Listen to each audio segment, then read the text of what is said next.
अस्सलाम वालेकुम दोस्तों, मेरा नाम है अदनान और आप इस वक्त देख रहे हैं मेरा यूट्यूब चैनल अदनान स्टूडियो।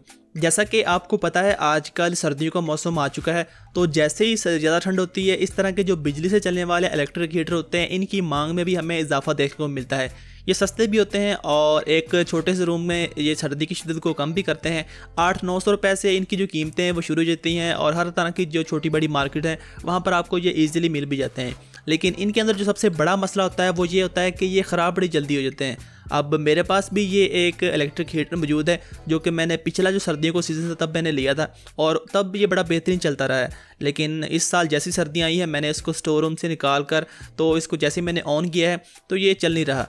तो इसी तरह इसकी हालत भी आप देख सकते हैं कि ये काफ़ी पुराना भी लग रहा है। तो अब इस तरह के जो इलेक्ट्रिक हीटर होते हैं इनके अंदर जब ये ख़राब होते हैं तो इनको रिपेयर करना है वो बड़ा आसान है, कोई इसके अंदर रॉकेट साइंस नहीं है।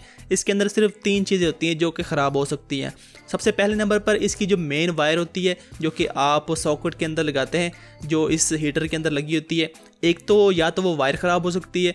दूसरे नंबर पर इसका जो पावर का बटन होता है जो कि इसके अंदर लगा होता है वो किसी भी शक्ल में हो सकता है, जिस तरह के इसके अंदर ये एक सिलेक्टर स्विच लगा हुआ है, या तो ये ख़राब हो सकता है। और तीसरे नंबर पर जो इसकी सबसे अहम चीज़ है वो है इसके जो ये हीटिंग रॉड है ये ख़राब हो सकते हैं। अब अगर दोस्तों आपके पास भी इसी तरह का कोई भी हीटर मौजूद है, चाहे वो किसी भी शेप के अंदर है, तो अगर वो ख़राब हो गया तो उसको रिपेयर करने के लिए आपके पास सिर्फ 3 औजारों का होना ज़रूरी है, जो कि सबसे पहले नंबर पर ये है पेचकस जिसकी मदद से आप इसको खोलेंगे। दूसरे नंबर पर आपके पास एक वायर कटर होना चाहिए और तीसरे नंबर पर आपके पास एक मल्टीमीटर हो तो वो सबसे बेस्ट है। अदरवाइज़ आप एक कोई सा भी आम वोल्ट मीटर जिसकी मदद से आप अपने घर के अंदर आने वाली बिजली के वोल्टेज देखते हैं उसकी मदद से भी आप काम चला सकते हैं। तो पेचकस की मदद से मैं इसको खोल लेता हूँ। इसकी बैक साइड के ऊपर सारे इसके जो स्क्रू है वो लगे हुए हैं, इसको मैं खोलने के बाद आपको दिखाता हूँ। सबसे पहली चीज़ जो हमने यहाँ पर चेक करनी है वो है इसकी जो मेन वायर है, तो उसको हम देख लेते हैं कहीं वो तो नहीं ख़राब। इसकी तार को चेक करने के लिए जो यहाँ पर इंसुलेशन लगी है तार के ऊपर, इसको मैं उतार लेता हूँ ताकि तार के जो दोनों सिरे हैं वो हमारे सामने आ जाए। इसके बाद मैं इसका जो स्विच है इसको हम लगा देते हैं मेन बोर्ड के अंदर और वहाँ पर हम इसको ऑन कर देते हैं और ये देखते हैं कि यहाँ तक इलेक्ट्रिसिटी आ रही है नहीं, क्योंकि मुझे डाउट था कि ये तार कहीं से टूटी हुई है तो उस वजह से कहीं ये ना हो कि इलेक्ट्रिसिटी हमारे इस मेन हीटर तक आ ही ना रही हो।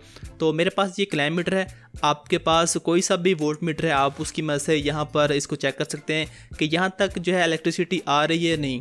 आपका वोल्ट मीटर आपको बता देगा कि यहाँ पर कितने वोल्टेज आ रहे हैं। मैंने इस मल्टीमीटर को एसी वोल्टेज के ऊपर सेलेक्ट करके यहाँ पर जैसे चेक किया तो आप यहाँ पर स्क्रीन के ऊपर देख सकते हैं कि इस वक्त जो हमें वोल्टेज आ रहे हैं वो 241 वोल्ट ये शो कर रहा है, यानी कि ये जो हमारी तार है ये बिल्कुल ठीक है।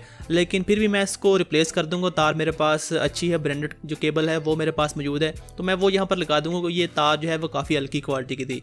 इसके अलावा मैं ऊपर वाली जो तारें हैं वो भी चेक कर रहा हूँ और आप यहाँ पर स्क्रीन के ऊपर देख सकते हैं कि सारी जो तारें मैं अगर चेक कर रहा हूँ तो सब के अंदर जो इलेक्ट्रिसिटी है वो आ रही है, यानी कि जो हमारी तारें ये बिल्कुल ठीक काम कर रही हैं। अब यहाँ पर दूसरी चीज़ जो हमने चेक करनी थी वो था इसका जो पावर का बटन था वो हमने चेक करना था, लेकिन वो जैसा कि हमने यहाँ पर चेक किया इस मल्टीमीटर के साथ कि आगे तक जो है इलेक्ट्रिसिटी जा रही है, जिसका मतलब ये है कि हमारा जो ये सिलेक्टर स्विच है जो ये पावर का बटन है ये भी काम कर रहा है। अब इसके अंदर जो आखिरी चीज़ रहेगी वो है इसके अंदर जो ये हीटिंग रॉड है ये रह गए, यानी कि इसका मतलब ये है कि अब ये हीटिंग रॉड है ये हो सकता है ख़राब हो। अब दोस्तों अगर इन हीटिंग रॉड का मैं आपको दिखाऊं तो ये आप चेक कर सकते हैं कि ये दरमियान में से इसका जो एलिमेंट है वो टूटा हुआ है और दोनों जो ये रॉड इनका सेम है कि दोनों के अंदर जो ये इस तरह का हीटिंग एलिमेंट होता है दोनों का दरमियान में से टूटा हुआ था। अब इनको रिपेयर तो नहीं किया जा सकता, ये हम रिप्लेस करके न्यू जो हीटिंग रॉड है वो इसके अंदर इंस्टॉल करेंगे और ये मार्केट से इजीली मिल जाते हैं। 100 रुपये का एक हीटिंग रॉड मिल जाता है और आप किसी भी इलेक्ट्रिक शॉप से जाकर इनको परचेज़ कर सकते हैं। अब इस तरह के दोस्तों जितने भी इलेक्ट्रिक हीटर होते हैं इनके अंदर ये जो एलिमेंट होता है ये क्यों टूटता है, ये क्यों ख़राब होता है, इसकी सबसे बड़ी वजह ये होती है कि जब आप इनको ऑन करते हैं पावर देते हैं ये इंस्टेंट जो है हीटिंग देना शुरू कर देते हैं। उसके बाद जब आप इनको चलते हुए को उठाकर किसी और जगह पर रखते हैं या थोड़ा सा भी इनको हिलाते हैं तो इसके अंदर जो एलिमेंट होता है वो फ़ौरन टूट जाता है। तो सेम यही केस इसके साथ भी हुआ। मेरे ख्याल में ये चलता हुआ किसी का हाथ लगने से गिरा है, उसके बाद इसके अंदर जो ये एलिमेंट है इसके टूट गए दोनों हीटिंग रॉड के। अब मैंने इसके जो हीटिंग रॉड है वो रिप्लेस कर दिए। सिर्फ 200 रुपये हमारा इसके ऊपर खर्चा है। 100 रुपये का एक हीटिंग रॉड मिला था और 2 हमने इसके अंदर रॉड फिट किए हैं। इसके बाद मैंने इसके कनेक्शन कर दिए हैं। अब बारी आती है इसको टेस्ट करने की, ताकि हमें यह पता चल सके कि हमारे जो दोनों रॉड है ये ठीक काम कर भी रहे हैं या नहीं। तो जैसे ही आप यहाँ पर चेक कर सकते हैं कि मैंने इसको ऑन किया है, पावर दी है, तो फ़ौरन ही इसके जो दोनों हीटिंग रॉड है उसने हीटिंग दोनों ने देना शुरू कर दी है। और आप यहाँ पर इनको चलता हुआ देख भी सकते हैं कि इनकी जो रोशनी वो भी यहाँ पर कैमरे के अंदर आपको नज़र आ रही होगी। यानी कि हमारे ये दोनों जो हीटिंग रॉड ख़राब थे ये हमने रिप्लेस कर दिए। अब हमारा ये जो इलेक्ट्रिक हीटर है ये फिर से बिल्कुल नया हो गया है। अब इसके अंदर हमने सिर्फ एक एहतियात बरतनी है कि जब ये चल रहा होगा उस वक्त हमने इसको कहीं पर भी मूव नहीं करना, कोई भी इसको उनमें छेड़खानी नहीं करनी इसके साथ।